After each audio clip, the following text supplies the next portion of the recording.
청년이라는 단어가요, 지금 정치권에서 굉장히 오염되었습니다.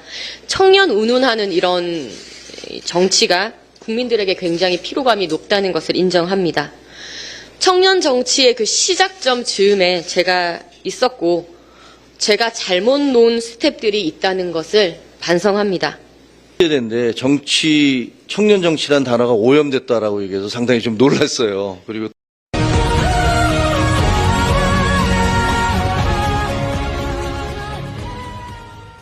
자, 그러면 먼저 손수조 전 중앙미래세대위원장님께서 말씀해 주시기 바랍니다.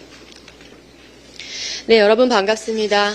오늘 최재형 위원장을 비롯한 우리 또 혁신위원회에서 이렇게 초대를 해주신 덕분으로 이렇게 여러분 앞에 서게 됐습니다. 한 5년여 만에 지금 당에 들어오는 것 같은데요. 사실 오늘도 지금 제가 장례식장에서 오는 길이라서 복장이 굉장히 지금 블랙 앤 화이트인데 예쁘게 봐주세요. 네. 조금 즐거운 마음으로 이렇게 당에 다시 와서 이야기를 했으면 참 좋았을 텐데요. 지금 당 내외로 굉장히 좀 시끄럽고, 네, 또 안타까운 일들이 많아서 마음이 찹찹합니다. 네, 그럼에도 불구하고, 네, 당을 이렇게 떠나 있었지만, 외부에서 또 당을 사랑하는 마음으로 계속 지켜봐 왔고, 또 제가 약 10년 전쯤에 출마했던 이야기들, 그리고 그 정치를 하지 않는 또 밖에서 바라봤던, 생각했던 이야기들을 여러분과 함께 나누고 싶습니다. 청년이라는 단어가요, 지금 정치권에서 굉장히 오염되었습니다. 청년 운운하는 이런 정치가 국민들에게 굉장히 피로감이 높다는 것을 인정합니다.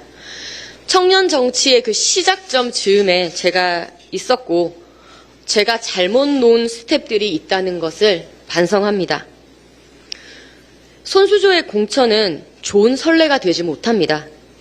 문재인 후보에게 패했던 자객 공천도, 그리고 그 다음 선거에서의 진박 논란이 있었던 그 개파 공천도 모두 논란의 대상이었습니다. 스스로 준비가 덜 되었고, 오롯이 저 자신만의 경쟁력으로 승부를 하지 못했습니다. 그래서 지속 가능성이 없었습니다. 당시에 저는 저대로 최선을 다한다고 했지만 역부족이었고 한계를 맛봤습니다. 더 준비해야 했었고, 또 공정한 룰 속에서 경쟁했어야만 했다고 생각을 합니다. 시간이 지나서 이제 이런 것들이 조금 객관적으로 보이기 시작하고요. 저와 같은 일들을 또 정치의 꿈을 꾸는 후배들은 겪지 않았으면 좋겠다라는 생각을 했습니다. 그래서 이제 생업으로는 제가 장례지도사를 하고 있지만, 또 이 정치에 대한 또 저희 가치 실현의 일환으로 차세대 미래전략연구원이라는 곳에서 우리 또 후배들, 정치의 꿈을 갖고 있는 분들과 소통하고, 또 미력 하나마 도움이 될 수 있는 부분들을 도와주려고 노력하고 있고요. 각종 아카데미나 정치학교 이런 것들을 진행을 하고 있습니다. 이제는 저희들이 청년 자본을 스스로 내려놔야 할 때라고 생각합니다. 청년 자본이 아닌 우리들만의 실력으로 정정당당하게 그 실력을 증명해야 된다고 생각합니다. 이번 지방선거에서 2030 의원들이 약 417명인가? 400여 명이 들어갔다고 들었습니다. 지난 7대 지방선거에서는 약 200여 명이었는데요. 그래도 꽤 많은 숫자가 이제 청년 정치 2030 의원으로서 들어갔다라는 사실이 꽤 저에게 유의미한 의미가 있다고 이렇게 생각을 합니다. 밑에서부터 올라오는 이 풀뿌리 정치로서의 이 젊은 인재들이 스스로 주민들에게 인정을 받고 주민들에게 그 실력을 증명받으면서 커 나가고 있다라고 생각을 합니다. 이 대한민국 정치계의 어떤 정치 교체라든지 또 세대 교체라든지 이러한 물결이 저는 이미 시작되었다고 생각합니다. 이러한 풀뿌리부터 올라오는 이 정치 교체의 물결이 점점 더 번질 거라고 생각을 하고, 앞으로 아주 큰 기대를 해도 좋다라고 생각을 하고 있습니다. 그렇다면 저처럼 준비가 미흡했고 어떻게 국회의원을 해야 되는지 도저히 방법을 몰랐던, 정말 꿈만 갖고 있었던 그런 청년들을 어떻게 정치권에서 케어를 하고 길러낼 것인가 고민을 해야 된다고 생각을 합니다. 저는 크게 세 가지 대안을 생각을 해왔습니다. 첫 번째, 지속적이고 상시적인 인재 영입을 위한 그런 전담 기구가 필요합니다. 정당의 역할은 선거 승리, 정권 교체만이 아니라 그것을 위한 인재의 발굴, 그리고 그 인재를 교육하는 일 역시 이 정당의 역할이라고 생각을 합니다. 그렇기 때문에 상시적이고 아주 지속 가능한 그런 인재 양성 기구가 필요합니다.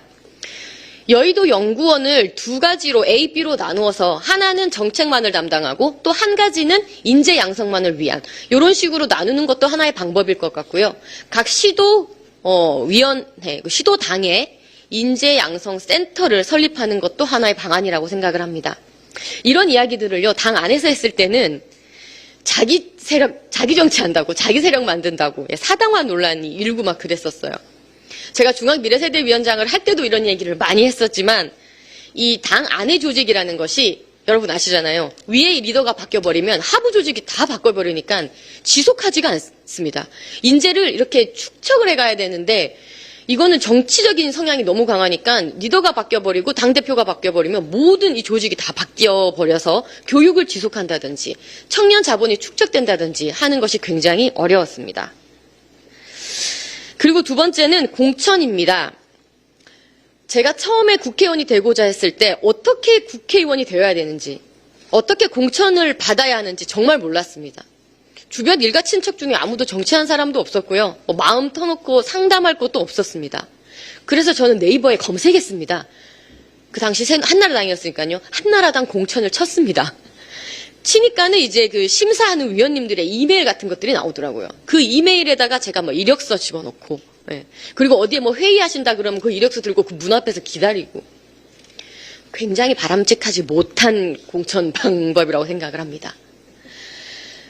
정당의 공천은 예측 가능해야 합니다. 어떻게 하면 공천을 받을 수 있는지 온 국민이 납득하고 인정하고 또 투명하게 알 수 있는 방법이어야 합니다. 그래서 그 평가 기준들이 적어도 1년 전에는 국민들에게 공표되어야 됩니다. 가령 예를 들면요. 그냥 예입니다. 우리는 이번에 이렇게 공천을 하겠다. PPAT 20점, 당 기여도 20점, 지역 활동 20점, 그리고 일반 여론조사 20점, 토론회 20점 이런 식으로 해서 그 기준을 만든 다음에 포션을 요 정도로 하고 이렇게 하겠다라는 어느 정도의 어바웃 이 평가 기준을 가이드라인을 먼저 제시를 하고 확정을 지은 다음에 선수들에게 알려줘야 됩니다. 그래야 준비를 합니다. 맨날 공천 시즌 다 돼가면은 그때 공천 룰 정하기 바쁘고 그렇게 되면 각자의 이권들이 개입하게 되고 각자의 그 이익 유불리에 대해 따라서 굉장히 룰이 오리무중되기 쉽습니다. 그렇기 때문에 적어도 1년 전에는 어떤 식으로 공천을 하겠다는 그 평가 기준과 평가 과정을 오픈해야 한다. 그래서 예측 가능하도록 해줘야 한다. 저처럼 인터넷에다가 이걸 쳐보는 그런 일은 없도록 예측 가능한 공천룰을 만들어야 된다고 생각을 합니다. 그리고 세 번째는 동일 지역 3연임 제한을 실현해야 한다고 생각합니다. 조혜진 우리 위원님께서도 언론을 통해서 말씀하시는 걸 들었는데요. 사실 동일 지역 3선 제한은 어제 오늘 나오는 얘기가 아닙니다. 지난번 김종인 위원장님 체제의 혁신위원회에서도 이 3선 제한 이야기가 나왔었고 당원 당규에 거의 넣기 직전까지 갔었는데 무산됐었죠. 민주당 역시 대선 공약으로도 이 3선 제한 얘기가 나왔습니다. 사실 정치권에서는 이 3선 제한에 대해서 어느 정도 합의할 이 정치적 공론화는 충분히 이뤄졌다고 생각합니다. 이제 땅땅땅 법제화하기만 하면 됩니다. 당원 당규에 넣든 아니면 법으로 제정을 하던. 동일적 3선 제안에 대해서 우리 혁신위에서 반드시 이것이 이루어진다면 굉장히 또 3선에 걸리시는 분들께는 죄송한 말씀이죠. 그죠? 하지만 3선 제안이 꼭 바람직한 더 베스트안은 아니지만 지금의 우리 정치 개혁과 혁신을 위해서 3선 제안으로서 어느 정도의 물갈이가 된다면 그 물갈이가 되는 부분에 스페이스가 생길 것이고 그 공간에서 새로운 정치 개혁이라든지 정치 시도라든지 인재 영입이라든지 하는 부분이 이루어질 수가 있을 것입니다. 뭐 해볼 수도 있는 공간도 없는데 뭐 청년을 영입한다, 새로운 시도를 한다 하면은 이거 다 말짱 헛일입니다. 여러분 지난번에 퓨처메이커 아시죠? 퓨처메이커 해서 청년들 뭐 벨트를 만든다고 했지만 다 학도병 공천이었습니다. 안 되는 곳으로 다 밀려나죠. 정말로 새로운 신인에게 기회를 주고 싶고 약자에게 배려를 하고 싶다면 국민의힘 같은 경우에는 강남, 서초, 대구 이런데 정말 이 당세가 좋은 이런 곳에서 한번 개혁을 할 수 있게 하고 인재를 영입할 수 있게 하는 의지가 필요합니다. 네, 이 세 가지를 우리 혁신위에서 정말 잘 다뤄주시기를 간곡히 부탁을 드리고요. 이제 우리 당이 조금 더 이제 예측 가능한 공천과 그리고 지속 가능한 인재 영입 기구를 마련함으로써 조금 더 한 발 나아갈 수 있는 그런 정당이 되기를 간절히 바라봅니다. 이상입니다. 감사합니다. 자, 손수조 전 중앙미래세대위원장님 발제 감사합니다. 뭐 저는 본인이 1세대인데 청년 정치란 단어가 오염됐다라고 얘기해서 상당히 좀 놀랐어요. 그리고 또 이 스스로의 경쟁력이 아니었다. 그래서 지속 가능성이 없었다. 이런 뭐 자기 고백식 이런 발언들을 해 주셨고요. 그러면서 어떻게 청년들을 하지만 이 7대 이어서 8대 지방선거를 보면 청년들의 정치 참여가 점점 늘어나고 있다는 데서 희망을 갖는다. 그리고 세 가지를 말씀해 주셨습니다. 인재 선발 양성할 전담기구가 필요하다. 상시기구로서. 그다음에 예측 가능성 있는 공천이 필요하고 1년 전에는 평가 기준이 공개되어야 된다는 말씀을 하셨고 세 번째 동일 지역 3선 연임을 제한하는 게 필요하겠다. 이렇게 말씀을 해 주셨습니다. 이제